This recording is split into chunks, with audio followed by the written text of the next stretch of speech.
عید کی خوشی میں ہم ناچ گانا اور بعض ایسے امور اس کا ارتکاب کرتے ہیں کہ جو انتہائی مہلک قسم کے ہوتے ہیں۔ نبی کائنات صلی اللہ علیہ وسلم نے فرمایا، حدیث بھی ہے اور اسی طرح ائمہ کے اقوال بھی ہیں، امام ابو حنیفہ علیہ رحمہ کا بالخصوص قول ہے کہ جو آدمی گانا سنتا ہے وہ فاسق فاجر ہو جاتا ہے، اور جو گانے سے لذت حاصل کرتا وہ آدمی کافر ہو جاتا ہے۔ اس قدر جو نا وہ خطرناک معاملہ ہے۔ اور اس کے ساتھ ساتھ داڑھی کا منڈوانا یہ عمل ایسا ہے کہ جس کام کو ہم نے 10 دن اللہ کا حکم سمجھتے ہوئے اس کا ارتکاب نہیں کیا، ہم نے داڑھی کو بھی چھوڑ دیا، عام جو بال کاٹنے تھے وہ بھی چھوڑ دیے، لیکن عید والے دن یہ بھی عمل کیا جاتا ہے، اس سے بھی گریز کرنا چاہیے۔ اور کرنے والے کاموں میں جو عید والے دن بالخصوص کام کرنے والے ہیں، ان میں سے پہلا کام اللہ کی تکبیرات کو بلند کرنا۔ تکبیرات کیا ہے؟ سبحان اللہ والحمد للہ ولا الہ الا اللہ واللہ اکبر، اللہ اکبر اللہ اکبر اللہ اکبر کبیرہ۔ اس کو باواد بلند آدمی کہتا چلا جائے اور دوسروں کو بھی ترغیب دے۔ اس کی بڑی فضیلت آتی، جیسا کہ ایک حدیث میں آتا ہے کہ یہی تکبیرات عرش کے ارد گرد اس کا ذکر خیر کرتی ہیں جو آدمی یہ تکبیرات پڑھتا ہے۔ اور ایک حدیث کے مطابق اس کے لیے جنت میں شجرکاری کی جاتی ہے، اور ایک حدیث کے مطابق جو آدمی یہ تکبیرات پڑھتا ہے اس نے گویا کہ بنی اسرائیل کے اتنے غلاموں میں سے اتنے غلام آزاد کر دیے، غالباً 100 غلاموں کا ذکر آتا ہے۔ تکبیرات کا اہتمام۔ اور دوسرا کام یہ ہے کہ غسل کرنا، مسنون غسل ہے، خوشبو لگانا، نئے کپڑے پہننا۔ اور تیسرا کام نماز عید بعد جماعت ادا کرنا۔ ہمارے مسلمان بھائی اس چیز کا خیال نہیں کرتے، اور بالخصوص بعد 2 رکعت نماز ادا کر لیتے ہیں، خطبہ نہیں سنتے، یہ بھی کوتاہی والی بات ہے۔ اس کے بعد جو قربانی والا عمل ہے، اخلاص کے ساتھ قربانی کرنا، ریاکاری نہ ہو، نمود و نمائش نہ ہو۔ لن ینال اللہ لحومها ولا دماؤها ولکن ینالہ التقوی منکم۔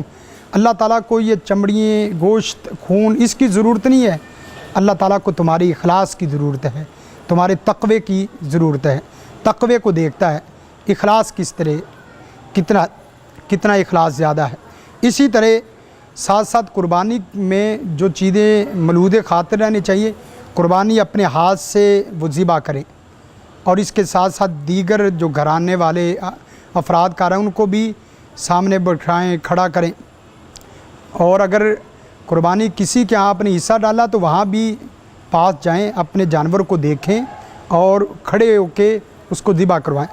اس کے ساتھ ساتھ جو کرنے والا کام ہے وہ جذبہ اثار، یہی چیز قربانی سے اصل تقاضا کرتی ہے کہ آپ کے اندر کس قدر جذبہ ہے، کس قدر آپ اپنی چیزوں کی قربانی دے سکتے ہیں۔ ہم جانور کی قربانی کرتے ہیں لیکن گوشت کی قربانی نہیں کرتے۔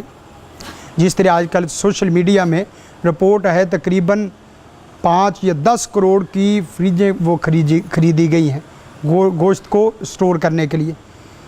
حالانکہ ہمیں پتہ ہوتا ہے کہ ہمارے یہ ٹاؤن میں، محلے میں کن لوگوں نے قربانی کی ہے، کن لوگوں نے نہیں کی۔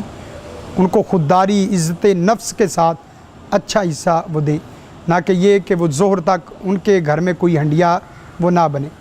کوشش کریں کہ اپنے گھر میں گوشت پکانے سے پہلے غریب کے گھر میں گوشت پکنا چاہیے، ان کے گھروں میں زیادہ دن گوشت پکنا چاہیے۔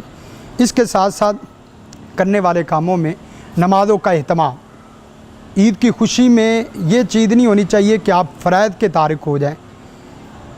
کچھ اشعار بھی ہیں، اس کا ایک حصہ ہے لیس العید لمن لابس الجدید وانما العید لمن خاف الوعید۔